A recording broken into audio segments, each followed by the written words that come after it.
job is to take care of the newborn animals here. You probably noticed that I'm wearing a mask, and that's to ensure that they're staying safe and healthy. We are excited about our new farm babies, and we wanted to do something extra special for them. We're going to read them their first story. We hope you enjoy the story, and we at the Minnesota Zoo can't wait to see you again very soon when we open. Thank you. Well, good morning everybody from the Minnesota Zoo. We have our brand new calf here, and we're going to read him a bedtime story here. It's called No Moon, No Milk. All right. I thought that was kind of appropriate. When Rob came to milk his cow early one morning, he found that her udder was dry and her eyes were wet. "Martha, are you crying? Are you sick?" Rob asked. "Yes, sick of being a cow. It's eat grass, get milk. Eat grass, get milk." Martha drew in a quivering breath. "I'll do more than cow around in a pasture all my life." "What else would you like to do to cow around?" Rob asked as he looked in the empty bucket. "The moon," Martha announced. If you can go to the moon, if you're an astronaut," Rob said. "Or a cosmonaut," Martha declared. "I'm not sure that they let cattle go in the space program," Rob said. "My great-great-grandmother jumped over the moon, and if she can jump it, I can walk it." "But I never promised you the moon," Rob said. "Now do me a favor and let down some milk." Martha shook her head back and forth, flinging her tears through the air, and said, "No moon, no milk," she bellowed. But Rob knew there was no way to take Martha to the moon, so he took her to Venice Beach instead. "Hang 10, Martha," Rob shouted. "Do you know there's not a drop of water for surfing on the moon?" "Cows don't surf," Martha said. I know, Rob said. "No moon, no milk." "No moon, no milk," Martha confirmed. But Rob knew there was no way to take Martha to the moon, so he took her to Crater Lake National Park in Oregon instead. "Look, Martha, a real crater," Rob said. "I'll bet craters on the moon get much more mysterious," Martha grumbled. "But Martha, a cow won't fit in a space capsule," Rob cried.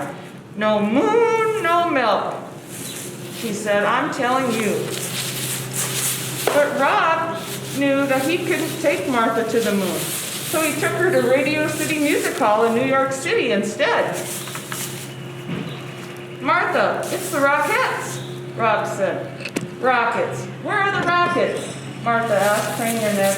"Not rockets, Martha, Rockettes. And I'll bet there's no dancing like that on the moon." I don't want to dance on the moon. I just want to walk on it," Martha wailed. And she took off down the aisle and out the doors. "And if you won't take me to the moon, I'll get there myself." Rob threw up his hands in frustration and ran after the stampeding cow. When he saw she was heading for Central Park, he hopped a bus and hopped to head her off downtown. Meanwhile, Martha caught up a passel of skaters darting through the park. "Excuse me, but could you direct me to the moon?" Martha asked. And she trotted alongside them. "Follow this path and hang a left at the fountain," the skater replied. Martha mooed her thanks and galloped on. Rob had gotten off the bus just across from the American Museum of Natural History, where Martha rounded the corner and came to a complete hook-sliding halt in front of him. "A science museum? What on earth can a cow do in a science museum?"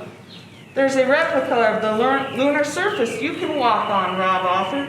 Martha was already across the street and through the front doors of the museum before Rob could finish his sentence. "Restrain that bovine," the guard cried as Martha galloped by. "I hope this works," Rob said to himself as he borrowed a space helmet from the display case and ran after his cow. Meanwhile, Martha had lost the guard in the domesticated animal exhibit. "I swear I saw a cow run through here," the guard exclaimed. As soon as the crowd and guard had disappeared, Martha headed for the moon. Rob was waiting there for her with the space helmet. He He pronounced Martha Bullvine a true cowsmanot, and Rob, as he slipped the helmet on her head. Then Rob unhooked the small red rope that hung across the path to the lunar surface and bowed. As Martha put her first hook on the moon, she said, "One small step for cow, one giant leap for cow kind." Martha had walked all the way over to where the American flag was planted when the guard finally found her. "Cow on the moon! Cow on the moon!" the guard shouted. "Back to Earth, Martha," Rob yelled, and they both ran back through the museum, out the back exit, leaving the breathless guard far behind. "So how is it to cow around on the moon, Martha?" Rob asked as he squirted milk in his bucket the very next morning. "Oh, it was okay," Martha said. "Okay," Rob exclaimed. "Just okay?" "Yeah, I know why my great-great-grandmother didn't stop to cow around up there." "Why?" Rob asked. "There's no grass." Well, there you had a very good book, and you got to meet our little calf here. He's just hopping and jumping around. And we'll see you next time for story time. Thank you.